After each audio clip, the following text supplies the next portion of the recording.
السلام عليكم ورحمة الله وبركاته. أهلا بيكم في مطبخ داليا. النهاردة إن شاء الله هنعمل مع بعض بريوش بالشوكولاتة. شايفين يا جماعة، هو أخد بس سنة كده لون من فوق علشان طبعا الشوكولاتة اللي كانت فيه، بس شايفين بقى من جوه يا جماعة عامل ازاي، قد ايه هش وطري، ومكوناته كمان موجودة في كل بيت. وطبعا احنا في أيام بقى مذاكرة وأيام امتحانات، هتعمليه كده للولاد وهم بيذاكروا كده حاجة كده يعني اللهم بارك، جميلة جدا. شايفين الحشوة بتاعته من جوه عاملة ازاي، شايفين وهش قد ايه. ولو الوصفة عجبتك يا ريت تعملي لي لايك واشتراك في القناة. ويلا بينا نسمي الله ونصلي على الرسول ونشوف معايا ايه. اول حاجة معايا هنا نص كيلو دقيق، والنص كيلو بيبقى 4 كوبايات. ومعايا كمان كيس خميرة فورية، وعندي كمان معلقة صغيرة من البيكنج باودر، وهحط كمان رشة الملح، وعندي كمان نص كوباية سكر، وعندي فانيليا. طبعا بقى الفانيليا بتديله بقى طعم وريحه كده حلوه جدا. وعندي كمان هحط لها معلقه لبن بودر، ودي اختياري يعني، لو مفيش اي مشكله.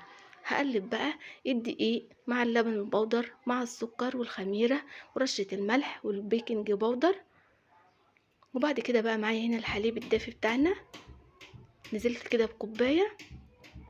وهبدأ بقى يا جماعه اخلط كله كده مع بعضه، بس الاول هحط كمان معلقه من الخل.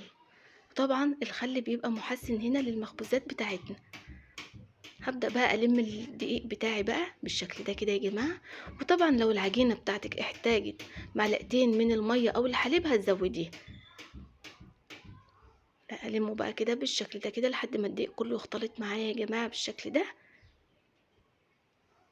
وزي ما قلت لك، لو العجينة بتاعتك عايزة شوية من السوائل هتنزلي بشوية بشوية كده. أنا نزلت كده بمعلقتين من المية بالشكل ده كده لحد بقى ما ألم العجينة بتاعتي. هتلاقيها بقى اتلمت معاكي بكل سهولة. خلاص كده انا لميتها بالشكل ده كده. اخر حاجة بقى هضيفها هنا، معايا هنا معلقتين من الزبدة بالشكل ده كده يا جماعة.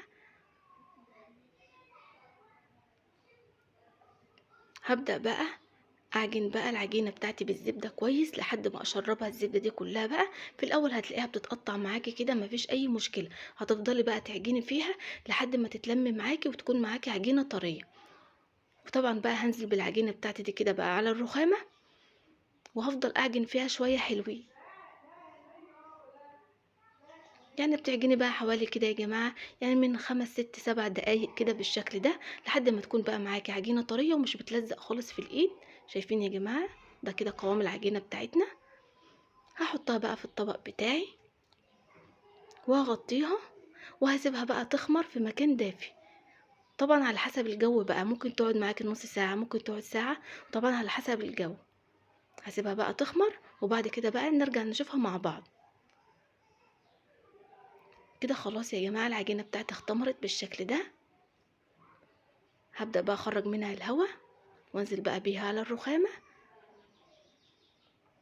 بالشكل ده كده. هفردها فردة بس بسيطة معايا بالشكل ده كده.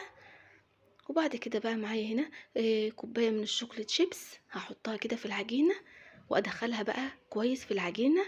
هعجنها بقى كده يا جماعة بالشكل ده كده لحد ما ادخل بقى الشوكولاتة كلها فيها بالشكل ده كده اهو. وشايفين هتتعمل معاكي يعني بكل سهولة. دخلتها بقى، دخلت كده الشوكولاتة الشيبس بالشكل ده اهو يا جماعة.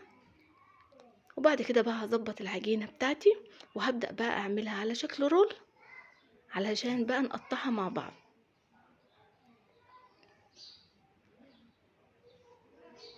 اعملها بقى يا جماعة على شكل رول كده بالشكل ده، وهقطعها بقى لقطع متساوية تكون قد بعض بالشكل ده اهو. وطبعا بقى لو لقيتي حتة كبيرة عن حتة بتظبطيها بقى وانت بتكوري. هاخد كده اول قطعة معايا وهبدأ بقى اكورها بالشكل ده كده. شايفين بقى مفيش اسهل ولا ابسط من كده ازاي. وطبعا بقى المخبوزات بقت غالية جدا في الفرن، انت بقى تقدري تعمليها في البيت بكل سهولة كده، وكمان هتوفري. هكورهم بقى كلهم كده يا جماعة بالشكل ده. وبعد كده بقى عندي هنا الصينية بتاعتي حطيت فيها ورقة زبدة، وبدهنها كده دهنة زيت بالشكل ده كده. كده خلاص جهزت الصينية بتاعتي. هاخد كده اول كورة معايا بالشكل ده كده يا جماعة.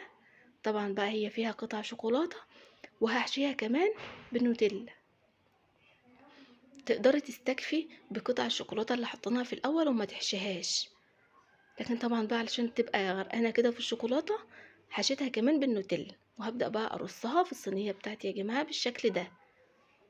رصيتها كده كلها بنفس الطريقة، وكمان هغطيها بقى واسيبها تخمر للمرة التانية. لازم تسيبيها تخمر للمرة التانية معاكي. يعني انا هسيبها حوالي من 20 دقيقة لنص ساعة، ونرجع نشوفها بعد ما خمرت معايا تاني. شايفين بقى اللهم بارك حجمها بقى اتضاعف وبقت عاملة ازاي. وزي ما قلتلك هي اخدت معايا سنة لون علشان الشوكولاتة اللي كانت على الوش. بعد كده معايا هنا حوالي ربع كوباية من الحليب. هبدأ كده ادهن وش الفطاير بتاعتي بالشكل ده، او وش البريوش بتاعي. جربي بقى الوصفة دي حلوة جدا جدا. وطبعا في الوقت ده الفرن بتاعي بيكون شغال عشان تدخل على فرن سخن. بشغل لها يعني من فوق ومن تحت. قعدت حوالي 20 دقيقة في الفرن كده اهو يا جماعة. وهي شكلها كده في الفرن شايفين بقى. يعني بتحطيها على الرف الاوسط بتقعد معاكي 20 دقيقة.